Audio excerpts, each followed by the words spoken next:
Welcome back to the Unfamiliar Spectator's Guide to Splatoon. This is part 2 of a series. If you haven't seen part 1, there will be a link to a playlist of the whole series in the description. I recommend checking that out first if you're brand new to the game, since I'll be assuming that you know the information I discuss in that video for the sake of this one. We're going to start by covering the different game modes of Splatoon. That is, the objectives, the rules, the ways that you score points and win the game.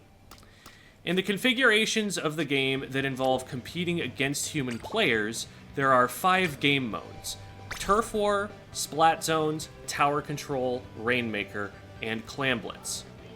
Like we discussed in the first video, each mode can be played on all of the game's stages.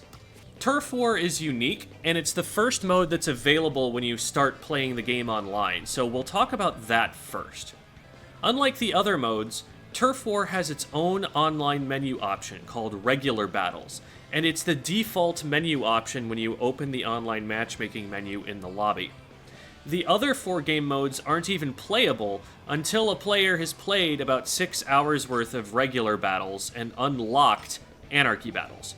Clearly, Nintendo designed this to be the most common game mode people play. A lot of people only ever play Turf War matches and don't really experiment with Anarchy battles that much. However, in competitive play, Turf War is the least popular game mode.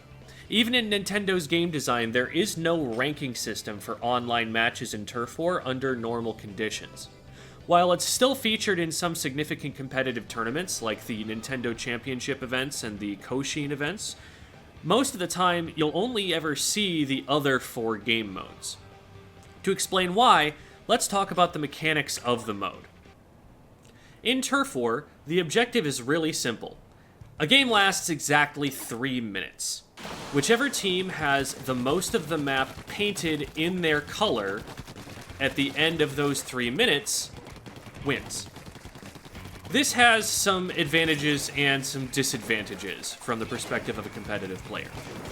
Something that makes Turf War a lot of fun is that because the game is on a set timer, the game designers know when the game is going to end, and they can create a greater sense of intensity by making the music more urgent and exciting as you go into that last minute, warning players that the game is almost over.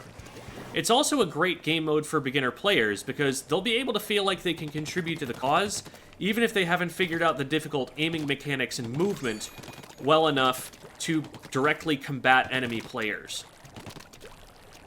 It teaches players the importance of painting the floor, because it's still very important in other modes, but this mode makes it the entire point of the match, reinforcing that smart behavior as the player learns more about the game. These advantages, however, don't make the mode desirable for tournament play. For a coordinated, skilled team, it's completely possible to regain control of the paint on the map in around 30 seconds between the 4 of you, which means that it's possible for a team to be winning most of the game, but then for the opposing team to win a single fight in the last 30 seconds and win the game despite making more mistakes over the course of the match. By contrast, in the other game modes, the game can be ended early. This scenario where a team has full control for 2.5 minutes and still loses won't happen, because instead the game will end in what's called a KO in that dominant team's favor. A team that forms to play in a tournament probably isn't going to consist of total beginners anymore, and the excitement of seeing a fair competitive match with exciting storylines and commentary to explain it can more than outweigh the extra suspense and excitement of the music cue at the end of every Turf War match. If someone's showing you tournament footage, you're more likely to see the other 4 game modes: Splat Zones, Tower Control, Rainmaker, or Clamblitz, which you may see referred to as the ranked modes or Anarchy modes, as Splatoon 3 has styled them. All of these modes have a 5-minute time limit instead of Turf War's 3 minutes, and all of them can go into overtime that stretches the game out a little longer, depending on certain criteria being met. All of these modes have a score that's actually visible on screen, so everyone can know who's winning at all times, unlike in Turf War. You will still see Turf War in, say, Nintendo's NA League events, So if you're watching those, that might be a place that you see it played competitively. And that's often pretty interesting because you will often see strategies that aren't in play in some of the other modes.